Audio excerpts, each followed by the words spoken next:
Niché entre la Madeleine et le quartier Euralille, c'est le cimetière de l'Est qui se présente sur 22 hectares. Pour nous en parler, pour nous en dire un petit peu plus, Célique Laine, vous êtes chargée de communication à l'Office de tourisme de Lille.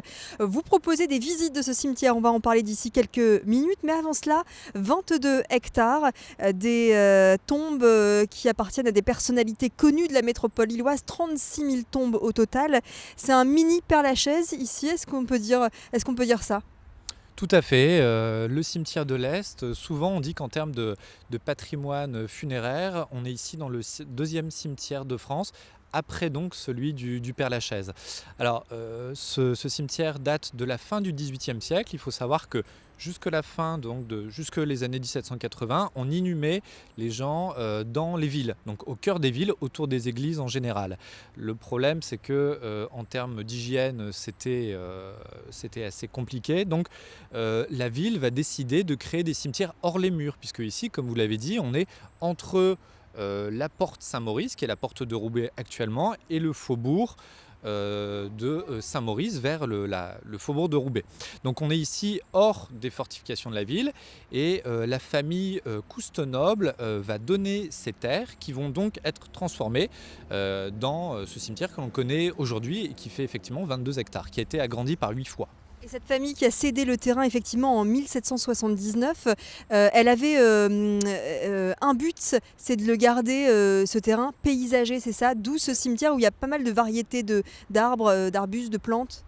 Tout à fait. Effectivement, c'est vrai que déjà d'ici, on le voit, contrairement à beaucoup de cimetières qui sont construits sur des plans orthogonaux, c'est-à-dire vraiment avec des rues, des allées extrêmement rectilignes, orthogonales, ici, on a un cimetière qui est composé de multiples coins, recoins, de contre-courbes.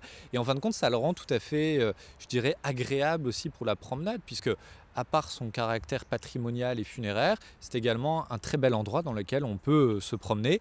Et comme vous le disiez, il y a ici à peu près 550 espèces végétales différentes et à peu près 800 arbres qui composent ce cimetière.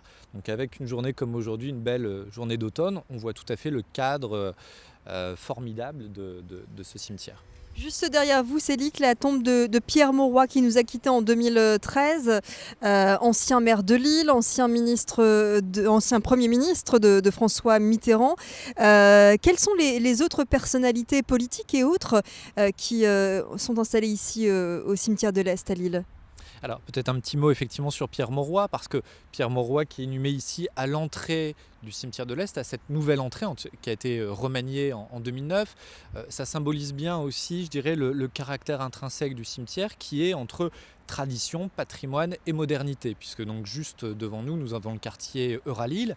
Pierre Mauroy en a été un des grands instigateurs, évidemment, en tant que maire de Lille et Premier ministre.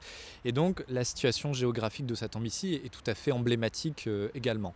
Alors, à part Pierre Mauroy, qui est effectivement le dernier maire de Lille inhumé ici, eh bien, il y a d'autres maires, notamment Roger Salengro, qui est pas très loin dans l'allée. Également le maire Géry Legrand.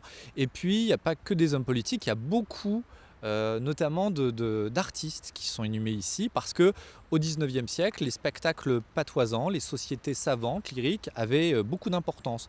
Donc on a le caveau lillois, on a de grands chansonniers qui sont inhumés ici, des peintres, des musiciens, de nombreuses personnalités qui font, je dirais, la petite histoire, qui ont fait la petite histoire qui rejoint la grande histoire de la ville de Lille. Puis le professeur Oscar Lambret également, Alfred Mongy qui a créé le tramway électrique. Des visites sont organisées par l'Office de tourisme de Lille pendant tout le mois de novembre. Expliquez-nous un petit peu comment ça va se passer. Oui, alors ce sont des visites qui sont organisées conjointement entre l'Office de tourisme et le service ville d'art et d'histoire de la ville qui conçoit et élabore les visites guidées.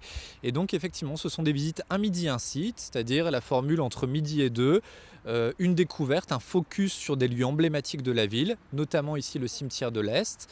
Donc ces visites seront proposées entre 12h30 et 13h15 les 4 mercredis du mois à partir du 8 novembre. Donc effectivement, ce sont des visites, alors il faut réserver, ce sont des visites payantes, donc il faut réserver à l'Office de tourisme de Lille.